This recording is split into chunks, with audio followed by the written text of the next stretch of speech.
আমি আজকে ছবি তুলতে পারবো না। ছবি তুলতে পারবো না মানে? এটা কি ফাইজলামি শুরু করছো? Is it fun? হ্যাঁ, সবকিছু রেডি হয়ে গেছে, এখন তুমি বলতেছো ছবি তুলতে পারবে না? যদি আমার আপন ভাই হইতা তাহলে না করতে পারতা। এই কোম্পানি আমার একার কোম্পানি না, এটা তোমার নিজেরও কোম্পানি। কি এখন কেমন লাগছে? শেষ পর্যন্ত এক্স গার্লফ্রেন্ডের বিয়ে উপলক্ষে ফটোশুট করতে হচ্ছে।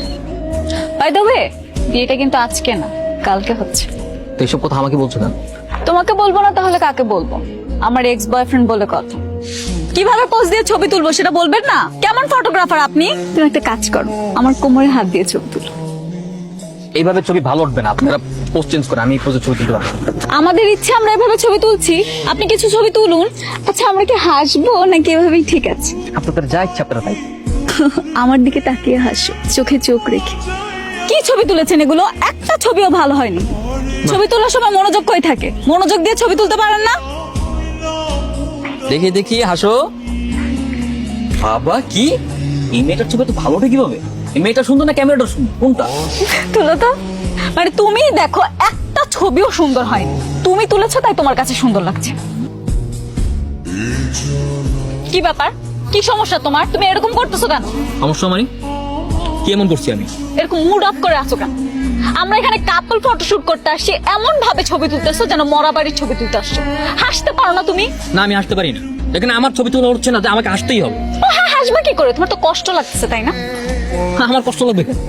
আমার কোনো কষ্ট নাই, আমি এখানে আমার প্রফেশনাল কাজে আসছি, আমার কষ্ট লাগার কি আছে এখানে?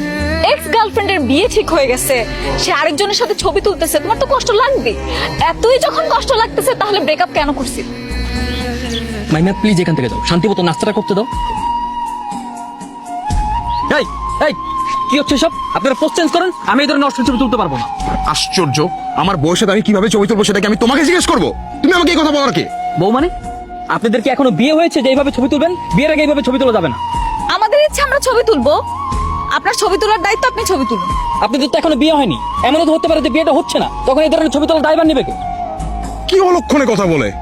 মানে এই তুমি না ফটোগ্রাফার প্রফেশনাল, তুমি যে কাজটা করতে আসছো সেই কাজটা করো, উল্টাপাল্টা কোনো কথা বলো না, ঠিক আছে?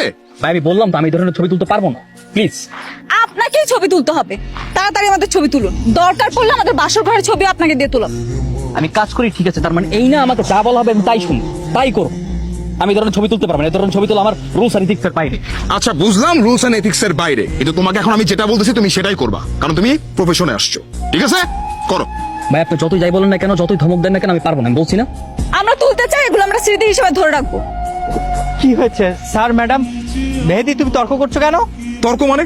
আপনার ফটোগ্রাফার উল্টাপাল্টা কথা বলতেছে, সে ছবি তুলবে না। মেহেদি, আমি লক্ষ্য করছি সকাল থেকে তুমি উল্টাপাল্টা কাজ করছো, এখন আবার বলতেছো ছবি তুলতে যাচ্ছ না কেন? ভাই তারা যেভাবে ছবি তুলতে চাচ্ছে সেভাবে ছবি তোলা সম্ভব না, আমি সেভাবে কখনো ছবি তুলিনি আর তুলবো না। তুলনায় তুলবা, যে কাজ কোনোদিন করো নাই সেটা তুমি আগ্রহ নিয়ে করবা, সেখানে তুমি বলতেছো তুমি ছবি তুলতে পারবা না। ভাই দেখেন তাড়াতাড়ি করেন, হলুদ রাত্রের বেলা, বেলা ঘুরিয়ে যাচ্ছে, এখন সময় নাই ভাই। বোঝান আপনার ফটোগ্রাফারকে, এখানে শেষ করে আমাদের হলুদের প্রস্তুতি নিতে হবে।